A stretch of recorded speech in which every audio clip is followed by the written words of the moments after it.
Dear friends and colleagues, we are now at the topic of the agenda, which is my report. You have received the written report, and allow me please to make, as usual, some additional remarks beyond this very factual written report. The global pandemic is still a reality for all of us. This is why so many of our IOC members can only join us remotely today. This is also reflected in our session, in the organization of our session, where we had to adapt our agenda to the evolving circumstances of the pandemic, doing our part to ensure safe and secure sessions and Olympic Games. Therefore, we will focus today on the immediate future.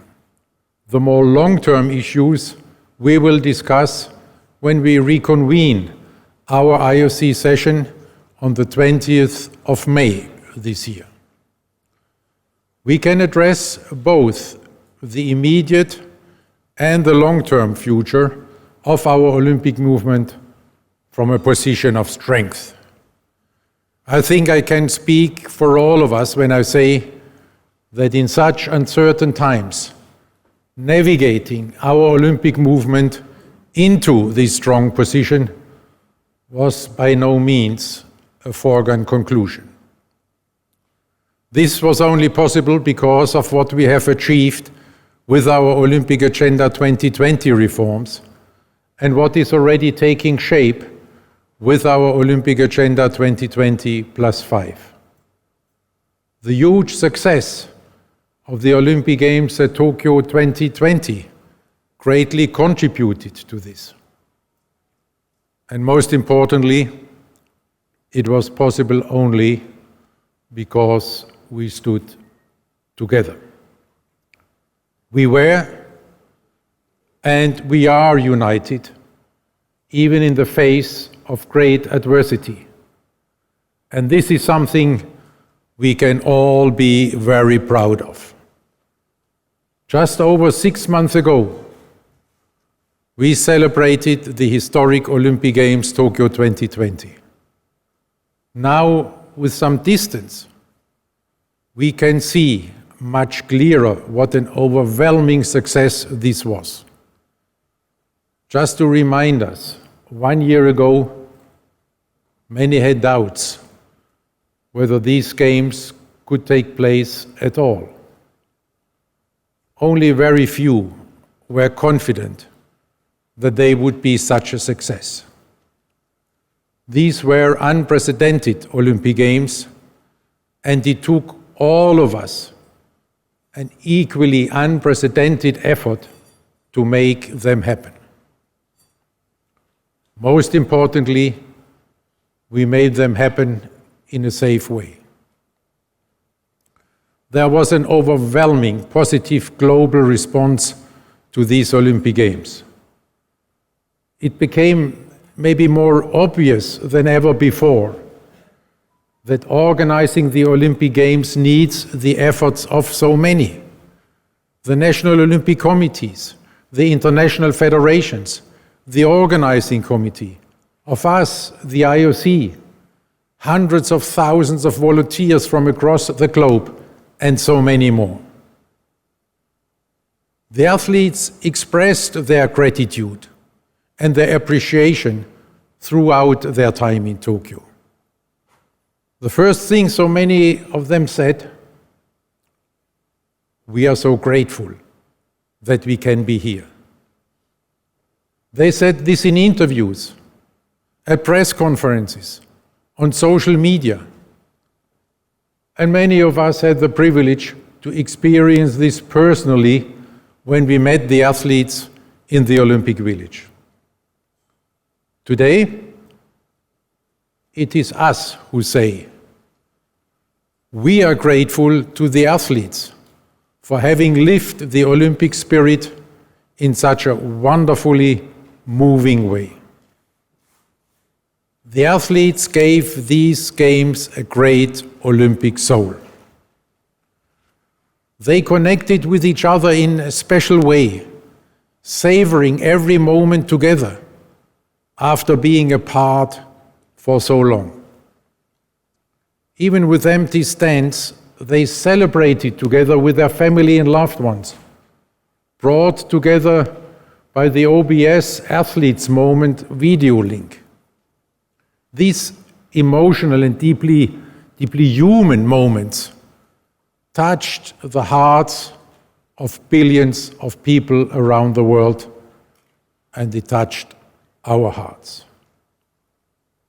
They put the spotlight on our Olympic values. Even in pre-pandemic times, bringing the athletes from 205 national Olympic committees and the IOC refugee Olympic team together would have been an achievement to be proud of. But against the backdrop of a global pandemic, seeing everyone united in Tokyo was truly magical. In fact, the Olympic Games Tokyo 2020 even set a new Olympic record in diversity. 93 NOCs won medals in Tokyo, more than at any previous Olympic Games. This clearly shows that our solidarity efforts are successful. Olympic Solidarity Scholarships holders won a total of 113 medals, as well as 185 diplomas. Since for the IOC, at least officially, a medal table does not exist, I can unfortunately not tell you that if these scholarships holders were an NOC Olympic team, they would be tied for rank number 1 in this non-existing medal table. All this taken together was appreciated by people from across the globe and from all walks of life. Be it from heads of state, business and cultural leaders, scientists, our rights-holding broadcasters and top partners, from youngsters and kids, we received countless letters and messages saying, "Thank you. Thank you for pulling it off, for giving us hope, for giving us joy, for showing us what really matters." School children were and are still writing to us, sending us paintings. They are full of new ideas for the future of the Olympic Games and their own future as Olympians. Clearly, the world was longing for this Olympic message of hope and solidarity. We know this not only from anecdotal accounts, we know this from concrete data. Over 3 billion people tuned in to Olympic coverage across linear TV and digital platforms. 28 billion views on digital platforms made these the first streaming games. With new technologies and digital innovations, more sports fans interacted with the games, making Tokyo 2020 the most engaged Olympic Games ever. We all can look back at this with great pride and truly say, we did it. We did it for the athletes. We did it together. Because of this, we all can look with great confidence to the future. This future begins right here, right now. Tomorrow evening, we will again make history, together with our Chinese partners and friends. Tomorrow, Beijing will officially become the first city ever to host both summer and winter editions of the Olympic Games. The Olympic Winter Games Beijing 2022 will be the start of a new era for global winter sport. Well over 300 million Chinese people are now taking up sport on snow and ice in about 2,000 ski resorts and ice rinks across the country. This is why I would like to once again congratulate the Chinese Olympic Committee and the entire sports movement in China on this outstanding achievement. Today, China is a winter sport country. This progress has very positive impacts for China. The increased physical activity through winter sport is contributing to health and well-being of the Chinese people. The over 300 million new winter sports enthusiasts are already now a great legacy of these Olympic Winter Games. There are important economic benefits from this boom. The income from winter sport in China exceeded roughly 61 billion US dollars in the last season. In 2019, more than 100 million tourists visited the Olympic mountain regions alone. When Beijing was elected as host in 2015, over 16% of the residents of the Zhongli district, where Changsha is located, were living in poverty. By 2019, Zhongli was officially declared to have eliminated poverty. Today, over 20% of the residents are employed in jobs related to winter sports. By 2025, China's winter sport industry is expected to reach $155 billion in value. From this tremendous growth, the winter sport industry across the globe will greatly benefit because of the high demand for infrastructure, equipment, and expertise. This is not just expectation.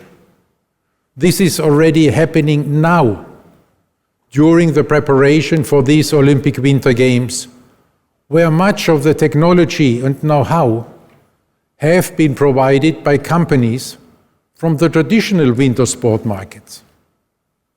Whether it is about ski lifts, snowmaking, winter sport equipment, and much more, all those companies from around the world will also greatly benefit after these Olympic Winter Games, because this boom in China will transform the entire global winter sport industry. Beijing 2022 is also showcasing solutions for a more sustainable future, from reusing venues from the Olympic Games 2008 to powering all Beijing 2022 venues with renewable energy, to minimizing environmental impacts and reducing carbon emissions. All these initiatives underline the commitment of Beijing 2022 to contribute to the sustainable development in China. But what does this extraordinary progress mean for winter sport beyond China? It will change the global landscape of winter sport forever. This opens a huge potential for the international winter sport federations. The sheer number of 300 million people means that global participation in winter sport is enjoying an unprecedented boost. The athletes have the once-in-a-lifetime opportunity to reach not only their traditional supporters, but a completely new fan base of over 300 million people during this Olympic Winter Games. But these games are not the end of the story. With their performance and in their appearance, each of these athletes can win over a new, huge fan community for the time after the Games. With this, they can take their own popularity and the popularity of their winter sport to new heights. All of this was not a foregone conclusion. Remember how it all started. Back in 2015, we had only 2 candidate cities to choose from: Almaty, Kazakhstan, and Beijing, China. With the election of Beijing, you, my dear colleagues and friends, you have opened the door to this new era for global winter sport.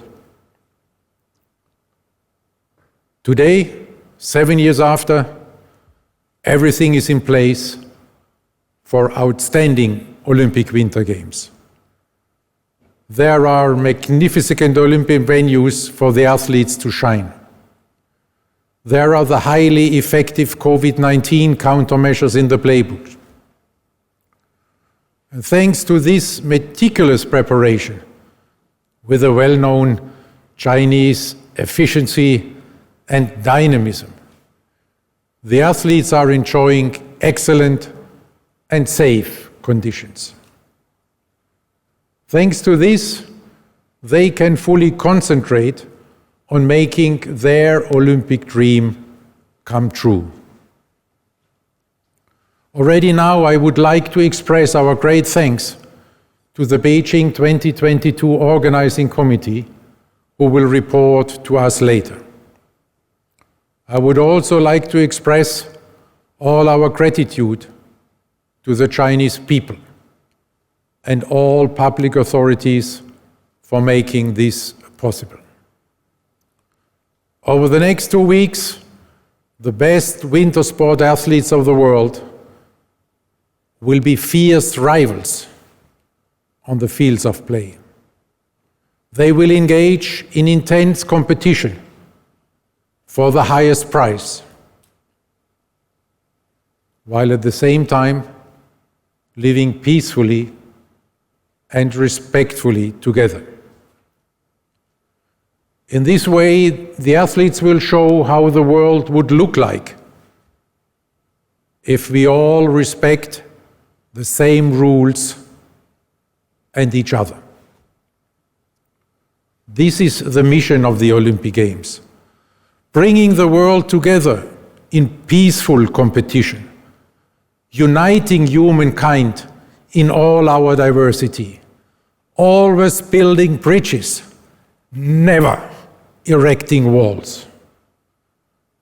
In the Olympic Games, we are all equal, irrespective of our social background, gender, race, sexual orientation, or political belief. We can only accomplish this mission if the Olympic Games stand above and beyond all political differences. This is only possible if the Olympic Games are politically neutral and do not become a tool to achieve political goals. Our responsibility is to ensure that all athletes can come together for this peaceful competition. Also, achieving this was not a foregone conclusion. You may remember that at our session in January and July 2020, we could already see the dark clouds of the growing politicization of sport on the horizon.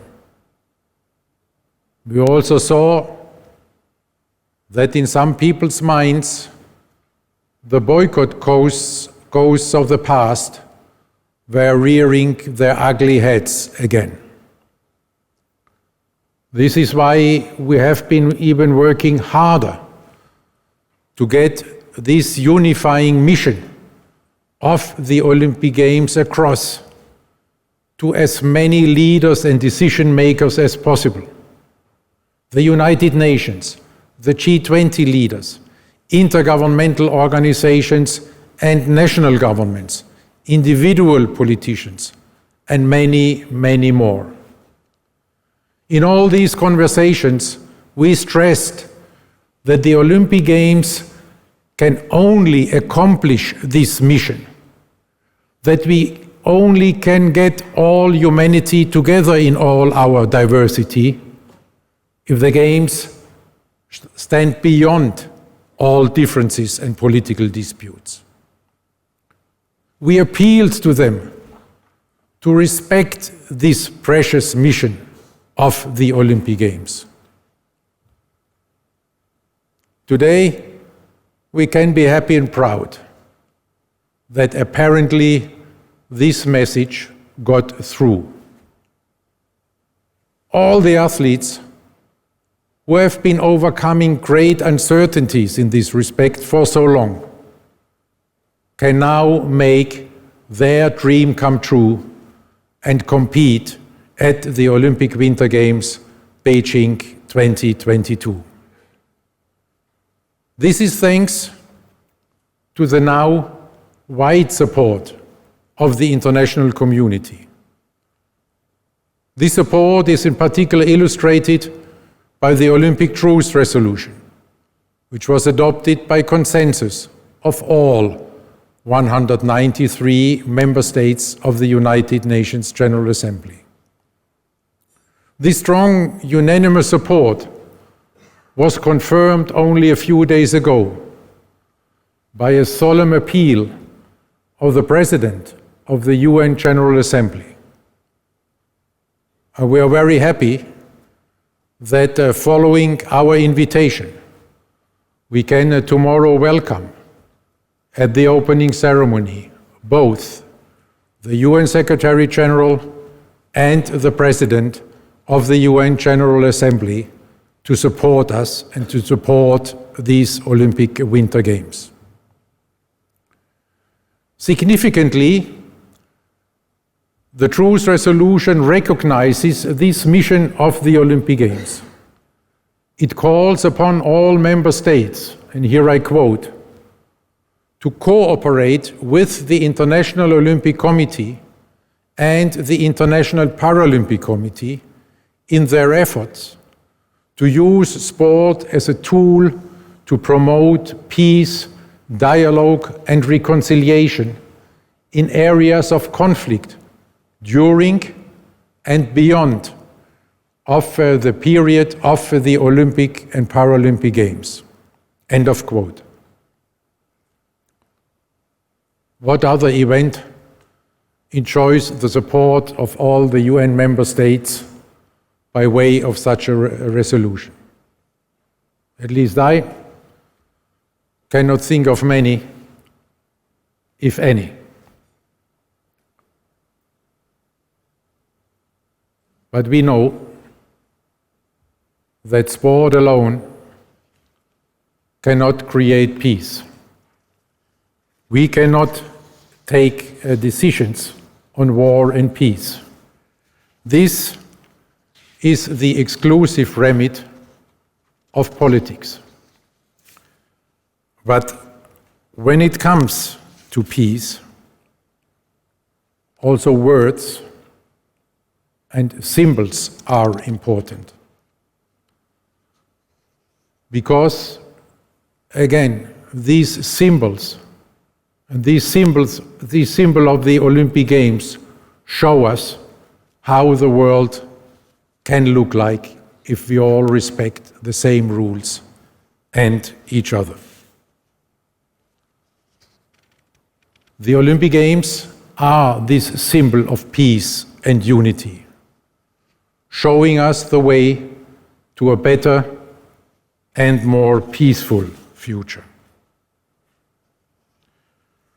This is why we call on all political leaders around the world to observe their commitment to the Olympic truce, so that these Olympic Winter Games can become this precious symbol of peace and unity.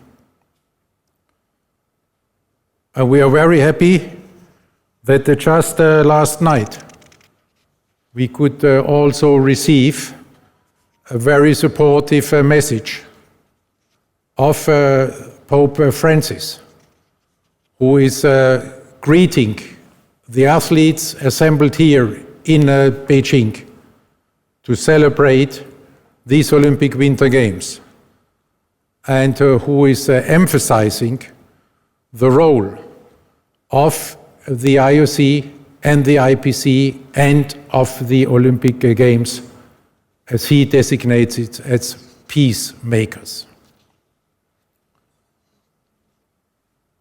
Of course, our mission is always work in progress. While our focus today is on the here and now, we need also set our sights to the future. The success of today only gives us the opportunity to drive change for tomorrow. This is why we will reconvene this IOC session in May to focus on our Olympic Agenda 2020 plus 5 reforms. Then we will especially look at how we can strengthen our contribution to the realization of the UN Sustainable Development Goals. Nous nous tournerons également vers les Jeux olympiques Paris 2024, qui auront lieu dans un peu plus de 2 ans. À cet égard, je suis heureux de vous informer que les préparatifs avancent très bien. La vision de Paris 2024 s'inscrit en pleine conformité avec l'agenda olympique 2020 et l'agenda olympique 2020 plus 5 pour des Jeux olympiques innovants, inclusifs, durables et paritaires. En d'autres termes, ce sera le début d'une nouvelle ère. Des Jeux olympiques inspirés de l'agenda olympique du début à la fin. Les plans pour la cérémonie d'ouverture sont tout simplement formidables. 600 000 personnes célébrant les meilleurs athlètes du monde le long de la Seine, avec une toile de fond de monuments emblématiques, tels que la Tour Eiffel ou la cathédrale Notre-Dame. Ce concept reflète parfaitement la vision de Jeux olympiques innovants et inclusifs. Ce n'est d'ailleurs pas gagné d'avance. Nous devrons continuer à travailler dur chaque jour pour la réussite des Jeux olympiques Paris 2024. C'est pourquoi, au lendemain de la cérémonie de clôture de Jeux olympiques d'hiver Beijing 2022, nous dirons Paris, c'est parti. We learned that we could only navigate our Olympic movement into this strong position we are enjoying now because we are living our Olympic motto. So let us continue to aim higher, to become faster, to become stronger together. Thank you very much.